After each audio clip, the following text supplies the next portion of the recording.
Welcome to the No Timers podcast. Everything Ottawa Senators and beyond is here. Here are your hosts, Raph and Peter. Yes, that's right. And welcome to episode 6 of the No Timer podcast. My name is Raph. He is Peter. We are in a Starbucks right now. We're trying to do this impromptu thing, and I forgot to turn off the music. So it's okay. Here we go. It's all good. It's all good. Baby steps, baby steps, baby steps. Peter, how are you today? Doing fantastic.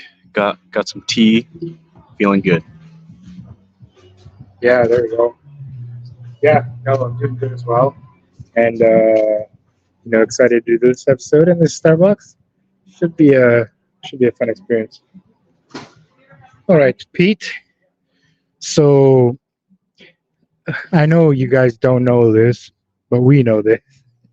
This is actually a re-record because, well, now they know. Yeah, because somebody accidentally deleted the file yesterday, and yeah.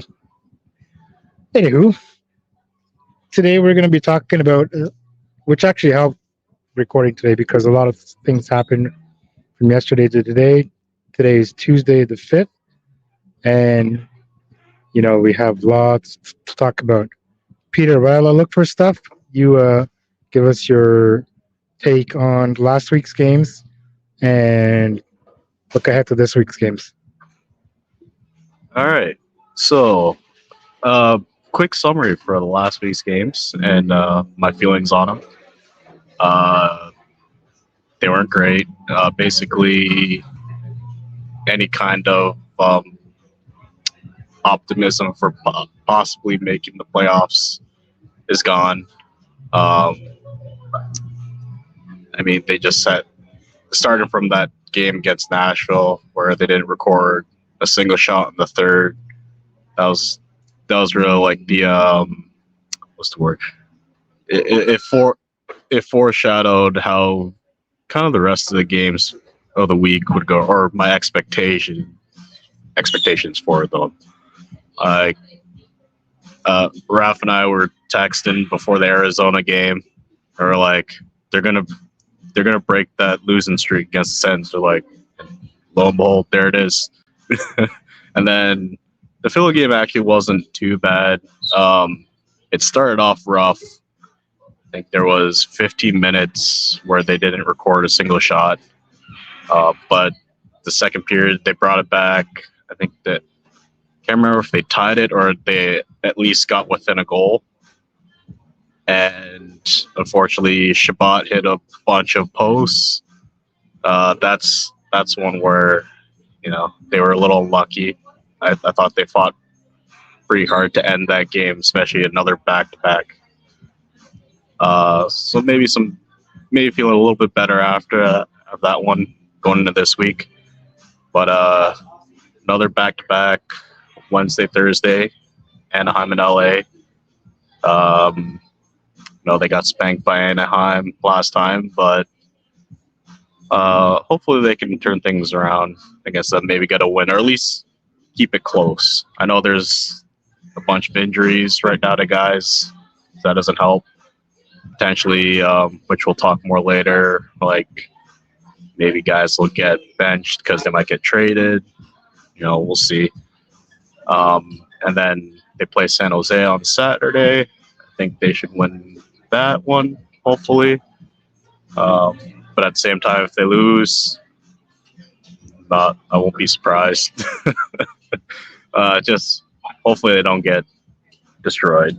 And the LA game, they'll probably lose that one. But yeah, that's my little summary.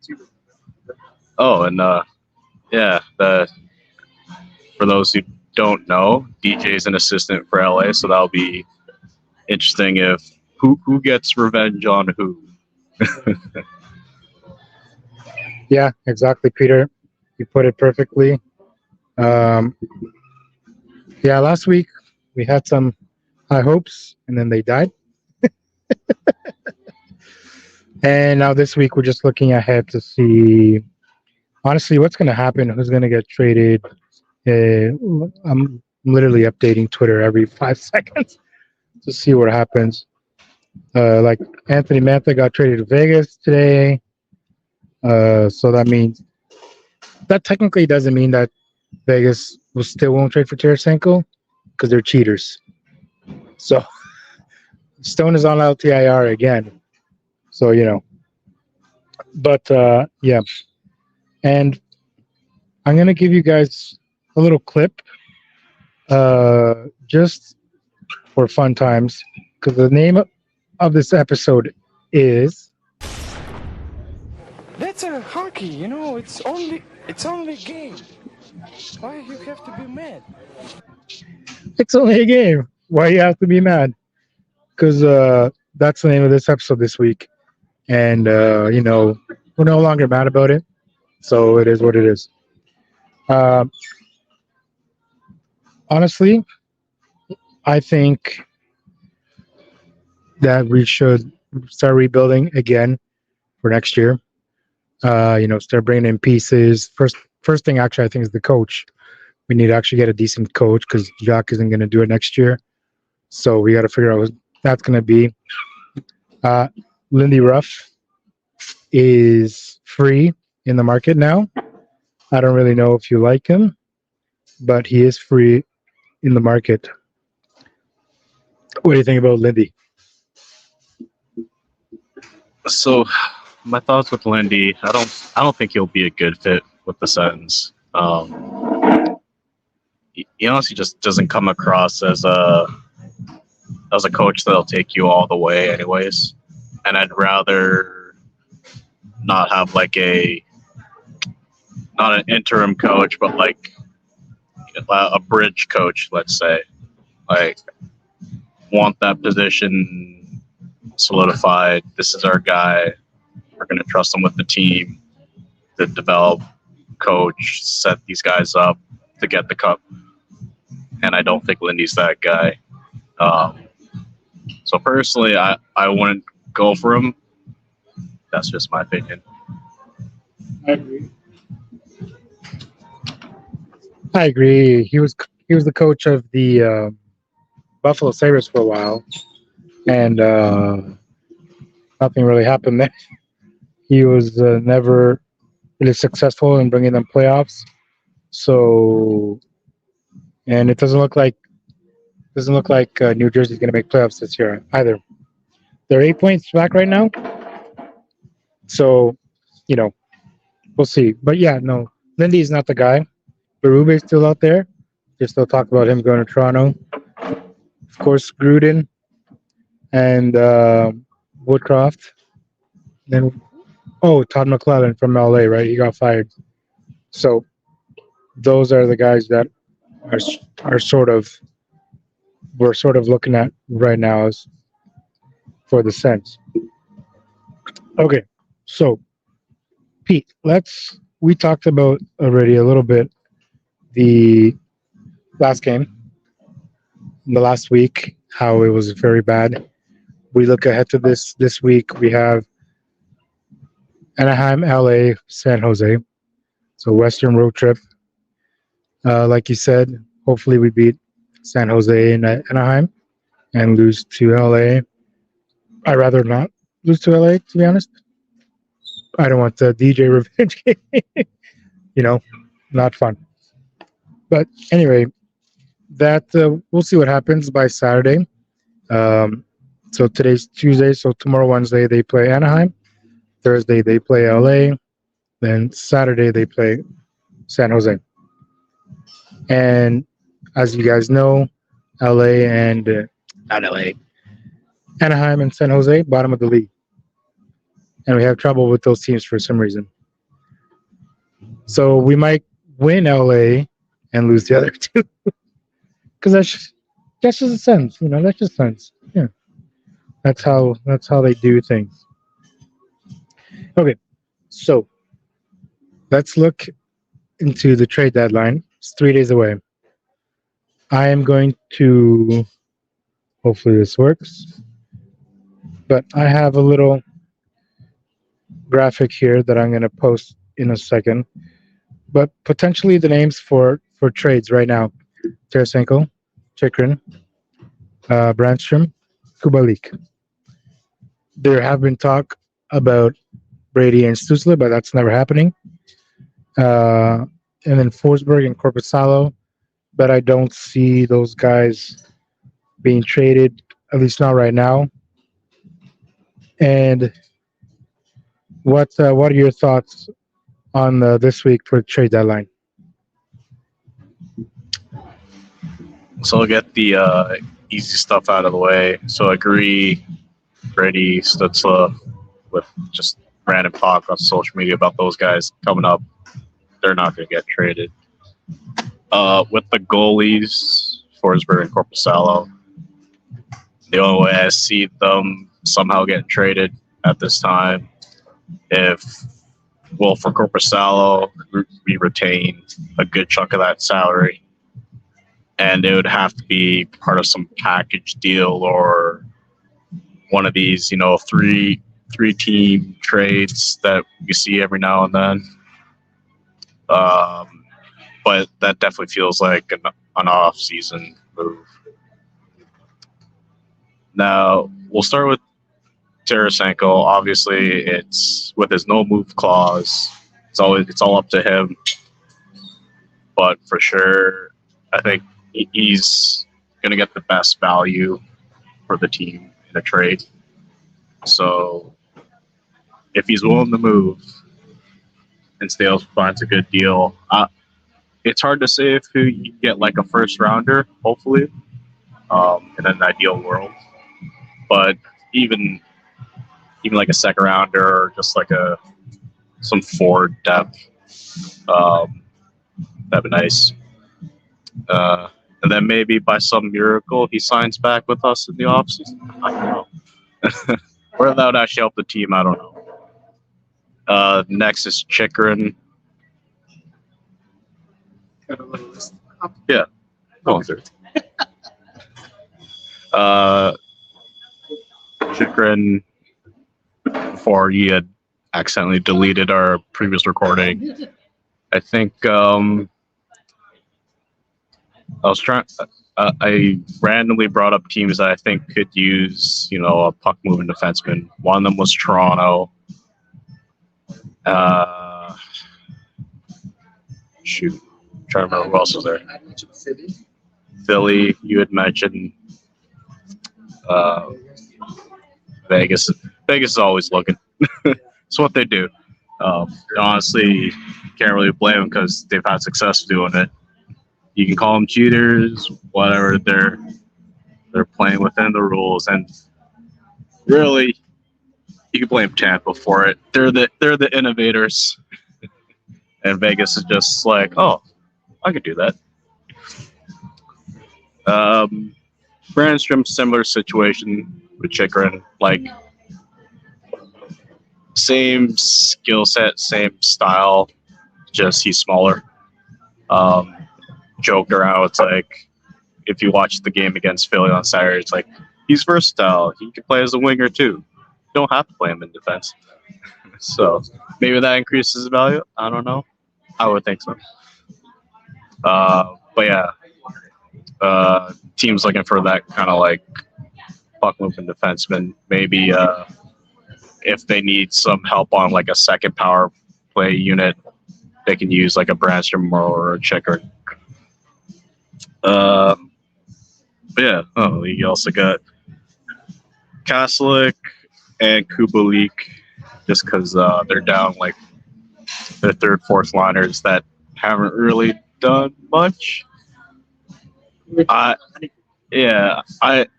just see them being part of a package deal. Like, no, I don't think anyone's gonna take them one for one per se. They'd have to be thrown in with like one of the other guys, or like another, like I said, 3-team trade. So those are my thoughts on it. Yeah, and I only threw Kaslik in there because there have been rumblings about Kaslik, and I spelled his name wrong as well. I think. Oh no, I spelled it right. I thought I spelled Kubalik wrong. Anyway, yeah. So Kaslik and Kubalik, like you said, will be a package deal. Uh, I could see Eric Brandstrom and Kastlik or Kubalik going together somewhere. And then the goalies, right? Uh, Forsberg will be very hard to get rid of, and Korpisalo will be even harder because that contract is horrible. It's so bad. What is it? 5 years at 4 million? 5 years at 5 million. Five, yeah.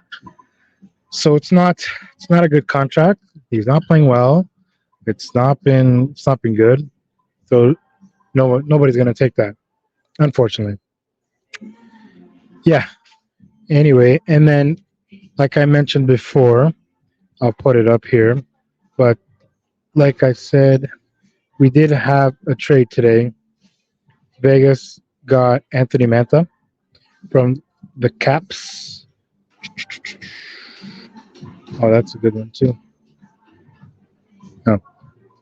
Anyway, yeah. So Vegas got Anthony Mantha for the Caps, and then Darren Dreger said that Tarasenko could still be in play for Vegas because they have the cap space, right? Because of Stone. So it's cheating, bro. I'm telling you, it's cheating. It's what is it? 3 years in a row now? I know it's 2 for sure, but I know that it's not fair, man. It's not fair. Yeah, Tampa did it first technically, but it's like why are you guys doing it? And then if you think about it, Stone, like what do you have to tell a doctor? Be like, look, can you pretend that I'm sick and put me on LTIR or something? Well, so what I heard, Stone's injury is actually legit. I think it was something like a ruptured spleen or something of that effect. And I've heard that's pretty bad. But why I wanted the mic, I can understand. And when this whole thing, when Tampa started doing it, trying to circumvent the cap in the playoffs, I was like, definitely like, oh yeah, these guys are cheaters. But they need to change the cap rules where they apply in the playoffs. Like that's how they get around it, and that would have to go through I think their bargaining agreement with NHLPA. And I don't know if players will actually want to do that, to be honest, because it probably helps them too, right? Like they get whether they actually need that time off or not, and then they still get to play in the playoffs. They don't have to worry about, ice time, stuff like that. Getting hurt too. Yeah. But I just wanted to mention that. Yeah, I guess. Like I said, I don't know how they keep getting away with it, but they do. So it is what it is at this point. I did mention Brady and Stutzla. I know that we talked about it yesterday in that episode. Let's talk about it today because I will put it up on the screen here. Our good friend from the Coming in Hot podcast, Bobby Ryan, he agreed with one of the more, how can you say, less friendly with Sens Twitter accounts, that he thinks that Stutzla is too soft and that he won't thrive in the playoffs. So I will throw this on the screen and then I'll read it so people who are on Spotify can also know what we're talking about. I mean, at this point, you probably know what we're talking about anyway. But here it is. It says, here's one from at Kachuk Norris 79. You're welcome for the free shadow. Here's one. Stutzla is too soft to ever see a second round in the playoffs. Some players like you, he's talking about Bobby, elevate in the playoffs. Stutzla will get crushed. Sens needs to start looking elsewhere. And Bobby Ryan said, agreed. Why, Bobby? Like, Stutzla's an amazing player. Like, we were talking about this. Like, the things that he does on the ice, like, it's ridiculous.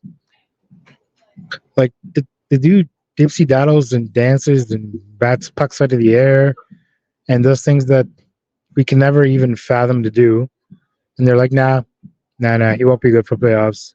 What do you think? Well, first off, I won't put words into Bobby's mouth. He had already addressed this in an episode of the Coming Hot podcast. Can't remember which day it was. So I'll just say it. What my opinion is. Do I think Stutzler's too soft? Yes, when it comes to puck management, especially on the defensive end of it. But you have to remember, Stutzler's still very young. I think he's 22, and he's still got some maturing to do. Like I at least between us, I don't know if we've mentioned it in previous episodes. Like we sometimes watch Stutzler just do way too much on the ice, and we're like, "Come on, dude, you don't need to do that." But at the same time, you're looking at the stuff he does, and it's like, even most NHL players could not pull that off in like a practice. And you kind of have to respect a bit, almost, whether it's confidence or just bravado. Him just pulling it out in the middle of a game. It's just hopefully with maturity, he knows when to do those kind of moves and not just like doing it out there because he can. And then, I kind of missed this when we first talked about it, where he's saying like guys like Bobby, they elevate themselves in the playoffs, and Bobby definitely did that in the 17 run. But how can you say that once this hasn't even been in the playoffs yet? Like you can make your assumptions, but until hopefully soon you see this guy in the playoffs, you can't really firmly make that assessment. That's my take. Yeah, agreed. We don't know what Stutzler will be in the playoffs, so can't really be saying things like that. Okay. Moving on here. We have okay, so this is the next. So let's talk about what I think should be untouchables for the Sens. Gonna pop the screen up here, and then we shall talk about it. So as you can see, untouchables: Brady Tkachuk, Tim Stutzler, of course, Claude Giroux, Ridley, Drake Batherson, Josh Norris, depending on his injury and how he fares out from that. Sanderson, Shabbat, Zub, Kelly, maybe, because I think he's turning out to be a solid fourth line guy now. So will he keep that up? I don't know. Joseph, I think he'd be a good keep. JBD and Pinto. Those are the guys that I wouldn't touch. Everybody else can go, and then we'll go from there. I agree with most of this list. I assume by untouchables, it's like at least untouchables for this season. So for the most part, yes, I agree.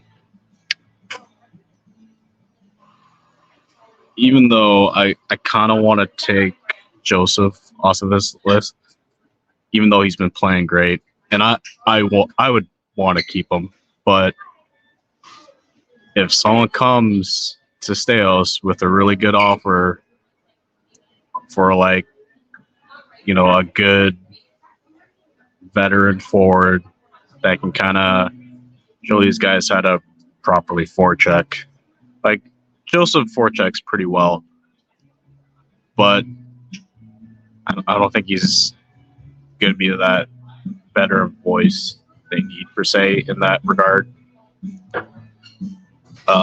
I'd love to keep him, but like I said, if another GM comes to Steos, you're like, hey, I'll give you X for him, I wouldn't necessarily turn that away. Uh, but yeah, the rest of this list is, I don't see any issues with it. Yeah, it's not too bad. Yeah, with the Joseph thing, I 100% agree. If someone comes up with a good deal for Joseph, then yeah, we'll let him go.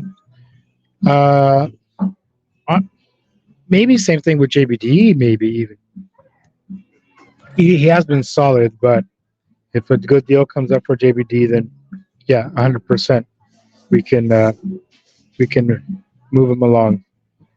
And since we're on the topic of players that we want to keep and then that we want to move, here is a list that at least I put together. And then, this is also, I asked people on Twitter what they would want for next year and moving forward. And this is what we got. Uh, so you can see that there's a theme here.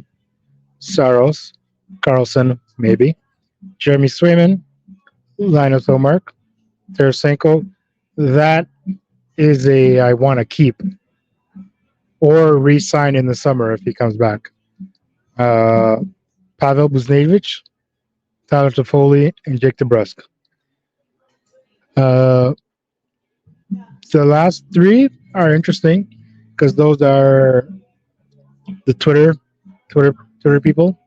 They were the ones who mentioned that. But yeah, like I said, you can see that there's a theme happening. We definitely need goalies, so we need a number one and number two. The guys that we do have, they're not gonna help us. Maybe we keep Forsberg for a little bit because he still has a year left on his contract. But Korpisalo, we gotta somehow get rid of him. What do you think? Pretty decent list. Honestly, as much as I love Carlson, I'd take him off this list. Yeah, I just don't see him being a good fit with the team where they're at right now. If they were, contending for a cup, maybe you go for it. But yeah, not this time, not the right time. Agree with Saros, Swim, and Allmark. I'll be happy with just one of them. Let's get at least one goalie to start. Talk about Tarasenko. I honestly don't know much about the last three guys and how their game is, so I won't comment. The only other thing is, and I can't think of a name to be honest, but the team should also be looking for like a solid stay-at-home defense to maybe be paired up with like Shabbat long term. Like people have been talking about DeMello coming back because of how well those two played together. Can't remember how many seasons it was here in Ottawa, but that same kind of pairing back when we had Carlson, you had the Carlson Mathot pairing, that works well because you can let your puck moving offensive defenseman do his thing, but he's not worried about the back end because he's got his guy, Mathot or DeMello or whoever, backing him up. So he can take those risks. So definitely would be something I would add here. I just don't know who that would be, to be honest. Agreed. To be honest, I forgot to add DeMello to this list. But yeah, DeMello would be definitely a good guy to go after. There's talk about Parayko. There was talk about him at this time last year. It was either him or Chikrin. Thank God we got Chikrin. I would not like a guy like Parayko, to be honest. I would rather keep Chikrin at this point. Or DeMello, of course. Okay.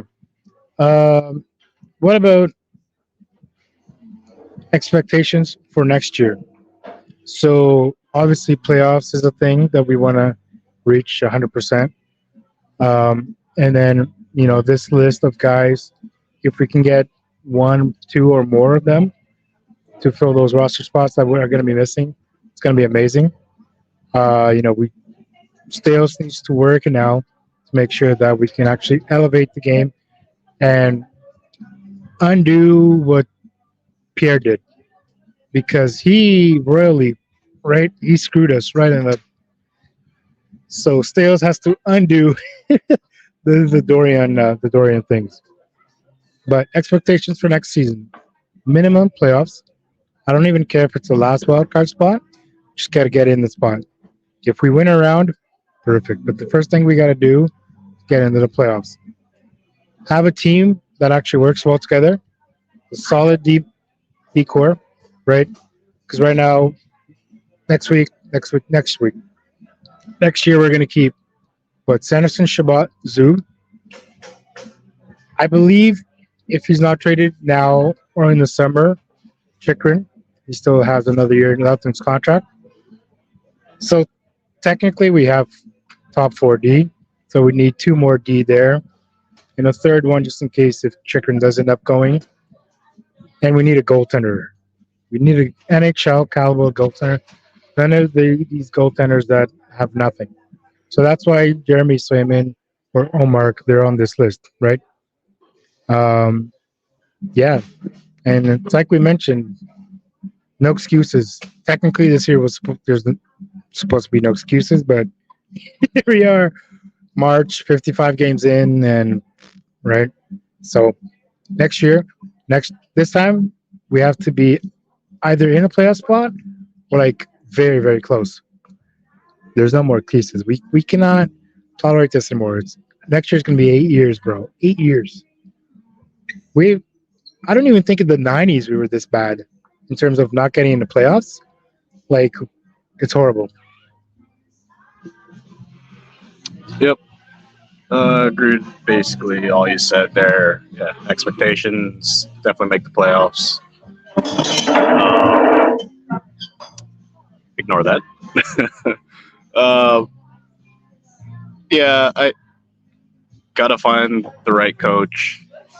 Gotta improve both the defense and the forwards.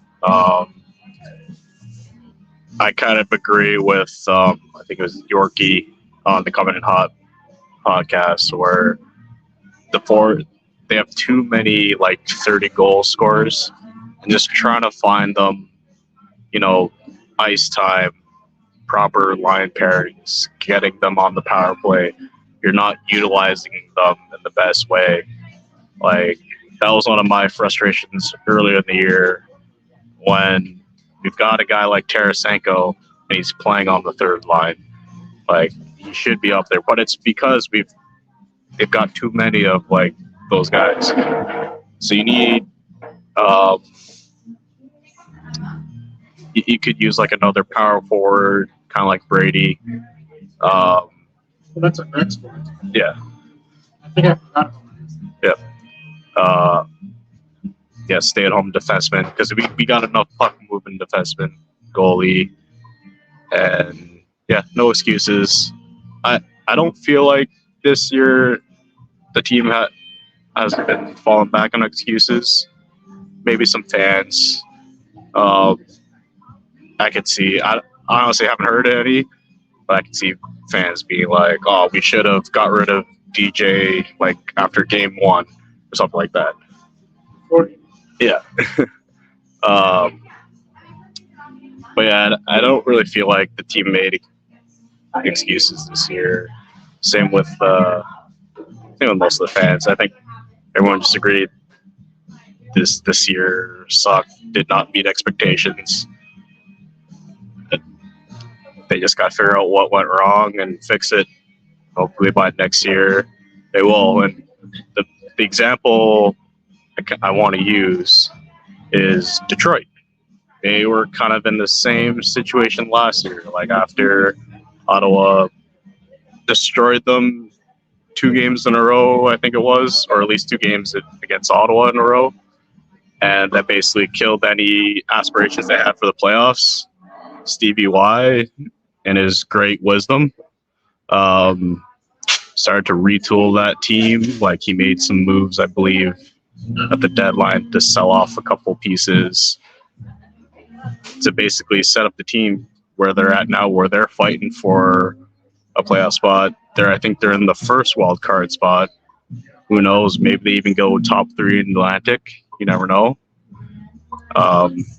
So hopefully Stales can work some magic and do something similar, and then we'll be right up there next year.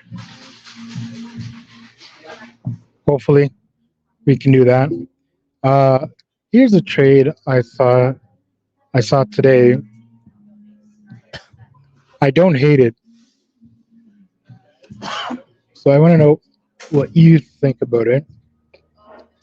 I'm going to share the screen here, and then we'll tell people what it is. Because you imagine 2 top 5 picks of the 2020 draft playing together. Here, look at it. So, Ottawa receives Alexis Lafreniere. Rangers received Tarasenko, 50% return or retain, and a second round. I think I would not mind that, honestly. I think Stützle and Lafreniere would work well together, because Laf is like the power forward you were talking about. He's more of a power forward, and Stützle is the complete opposite. But they're both really good. And then Lafreniere went first that year. Stützle went third, although I think Stützle should have went first, to be honestly. What do you think of this potential trade? It's just Twitter nonsense, but what do you think? My first reaction is hell yeah, why not? I mean, where are the teams at now? Yeah, I don't know. Do you know if Lafreniere is still on like an entry level contract or? This was last year. Okay, so they would have to re-sign him, and because I don't think he's lived up to expectations as like a first overall pick. So he wouldn't be getting like Stützle money. So yeah, I mean, could work. And you're only retaining 50% of Tarasenko and only got 1 year anyways. Yeah, could work. Worth a shot. Yeah.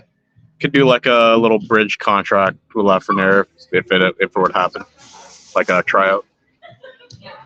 Yeah, exactly. I would not mind Lafreniere here, honestly. Stützle Lafreniere, that would be interesting. Yeah, we could give him a bridge deal, 2-3 years, see how he does. If he's good. Sorry. If he's good, give him long term, right? So, yeah, that's something I thought I'd share. I saw that today, and I was like, it's like I want to see what Peter thinks about this. I don't mind it. Before we start closing here, I just want to update Twitter a couple more times here just to see if there's anything new before we close. Doesn't seem like there's any more trades. Yeah, just Vegas confirming that they got Anthony Mantha. So they got Mantha from Washington for a 2024 second round pick and a 2026 fourth. It's not bad. And then, yeah, nothing so far. Oh, yeah. And this is, yeah, I'll show you this one.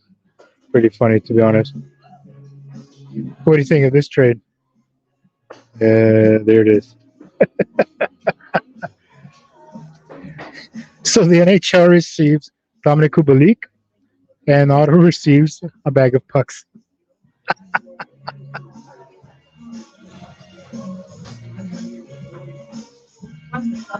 Make it 2 bags. 2 bags of pucks for Dom Kubalik. It's funny. All right. Okay, folks. Thank you for listening, watching, sharing, following. We apologize for the noise. Hopefully, in editing, I will fix most of the noise and it'll be less noisy. Like I said, we're in our Starbucks. We're getting looks, and it's very loud in here. But I like the setup though.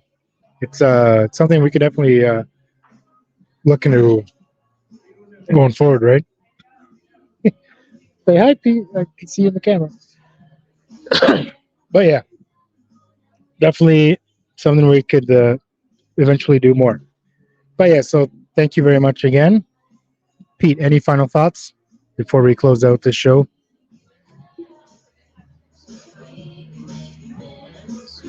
Nope, I'm good. Just remember how we started this episode. It's only a game. Why you have to be mad? Just enjoy the ride, I guess, and laugh when you can. He's a good guy. He may Yes, exactly what he said. It's only a be game. trying to live here. You don't have to be mad. We're got love legend. And like I always say, people, keep on keeping on. Don't stop believing. And go, Sens, go.